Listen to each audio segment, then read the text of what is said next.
Hey trainers, welcome back to Pokemon Deck Check. I would be Pokedad. And I'm without the Dance Bear. But we can do this. I know y'all love the Dancing Bear, but he has school. I'm working from home now. So that's just you and me. We can get through it. Beheeyem. Now, I invite you to please watch the matchup against Reshiram Zekrom that I just posted right before this one, and I think it's super exciting watching this deck in action, and it is 100% legit. And we've already tweaked the list a little bit from what you saw in the other video. So let's go ahead and get into the list, and then we can talk about it all. For Elgium, or whatever, 4 mushrooms, 4 Mareep, a 3/3 Pidgeotto, 1 Ditto, and 1 Fion. I would say that this Pokemon lineup is 100% dialed in. You could play the Ninetales and all that, but we went a different direction with this deck. And with the combination of Mareep and the Clefairy, it's easier to set up and get going. And you really don't have to worry about your opponent taking all the prizes. And we'll get into that at the end. I'll show you how the lock works to really get into it. So, yeah, for now, Mareep, once during your turn, you can put your opponent's active to sleep. You're going to do that. And then you go into, you retreat Mareep. You're going to do your attack for 90, item lock them, and then you're going to put up either a Clefairy or put Mareep back up into the active, depending on what kind of threat or board state your opponent has. Because right now we don't really have any switching options other than the switch itself. So yeah, it's going to come down to the sleep flip, if they can wake up or not. Fion, loving it. You only need 1. It's perfect, so if they do switch out of it, you can bring up something on the bench, hopefully get stuck into the active and put it to sleep. It's just super good. It also keeps you from decking out, because eventually your deck's going to get super thin. So, super good. Pidgeotto. We go back and forth on Pidgeotto or Zebstrika. And I think what it comes down to is we like the aggression of Zebstrika, but we don't really want to be discarding our Mareeps or our Clefairy, because a lot of times your bench pretty much stays full. And so when you go aggressive with the sprint ability, while it helps thin the deck tremendously, you could accidentally discard stuff that you don't want to be discarding.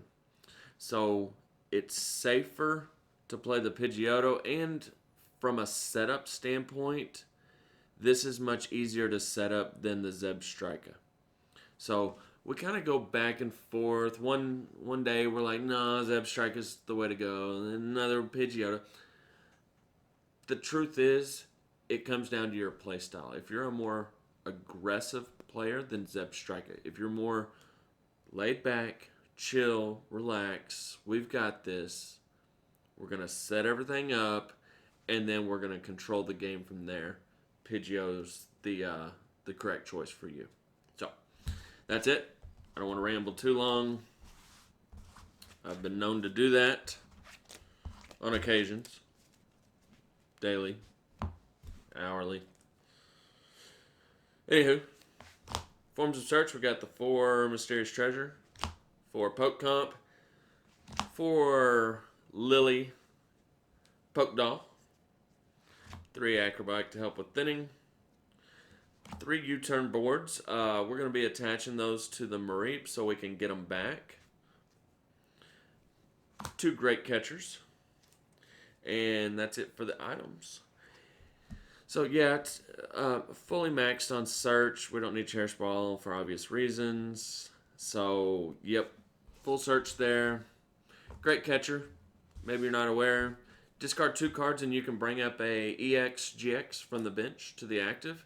So perfect if they try to escape. These are new additions.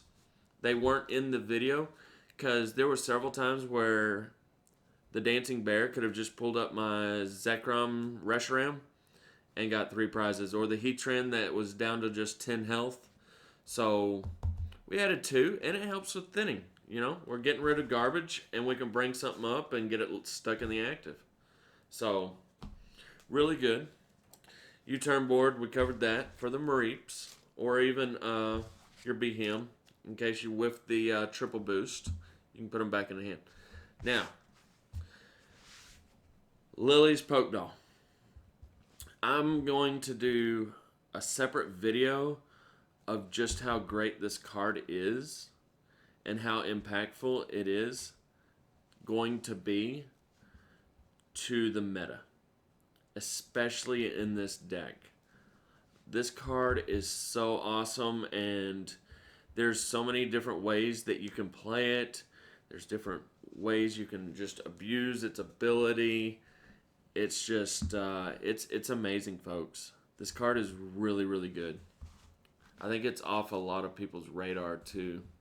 But I'm going to do a whole separate video talking about it, going in depth and detail how great it is. So be watching for that.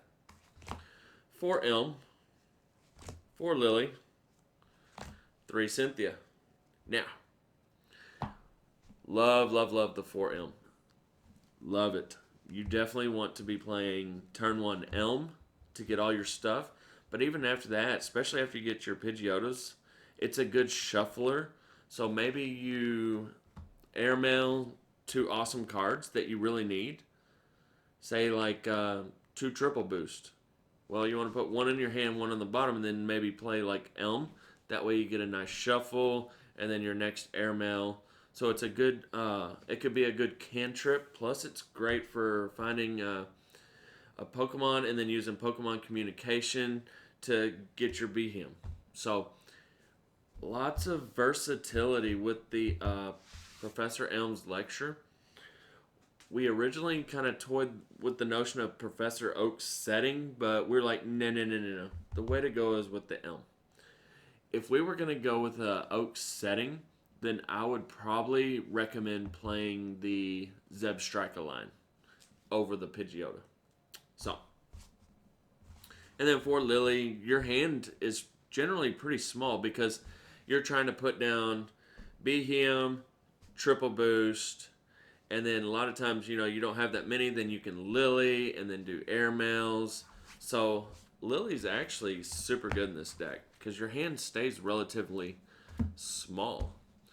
And there's lots of supporters that you could tech in, and we'll go over those here in a sec. At the end, we'll go over them.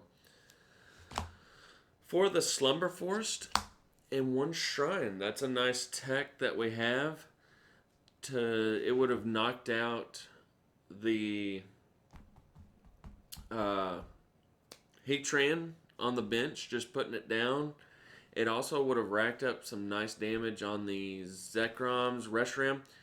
It's not the most important stadium. The Slumber Forest is the most important stadium. But Shrine definitely has value, so. And then finally, no surprise, 4 triple boost.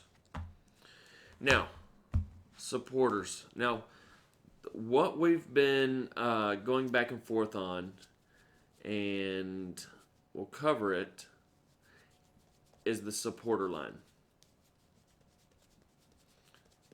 And that's, we like the 4 Elm.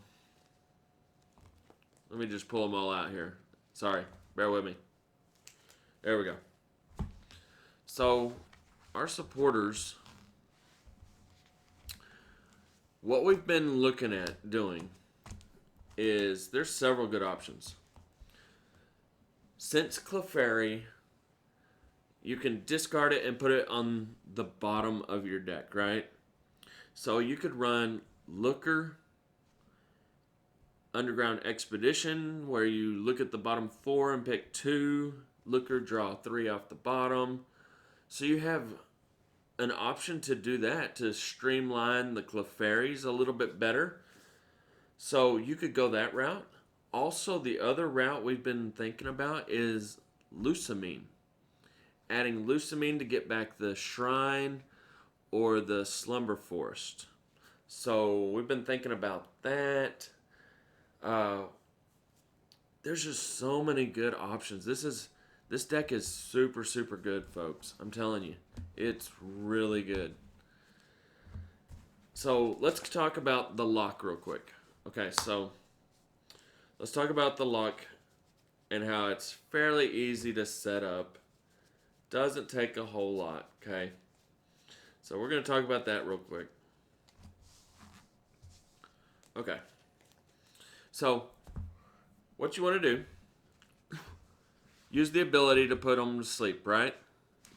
They're asleep. So they're turned sideways, they're asleep, right? Retreat with the U-turn board, and then you do the item lock, shuffle, you put up Clefairy, right? And then you're gonna play your cards and all that. They can't wake up because you have Slumber Forest, and then at that point you're gonna evolve, triple boost, discard this, put it on the bottom, and then they're still asleep, so you go into item lock. Boom. Put up your Mareep. It's got U-turn board on it. Or if you're going to get the KO that turn, that's when you put up another Clefairy. Okay? So you just keep these pivoting, and they can either never wake up, or if you streamline it well enough, then the only knockout they take is this. It goes to the discard, and then they're asleep, and then you do that. You just rinse and repeat. And there's nothing they can do. If you go back and watch, I had like a 4. I took 4 prizes, and the Dancing Bear hadn't taken any. And from that point on, he just had me locked to where I could not do anything. I could not play items, and it would have been an absolute slaughter if I didn't have the Zera Aura to keep free retreating. So, folks, this is good. This is really, really good. We love decks like this. We love Excelgor. This is the new Excelgor. It's awesome.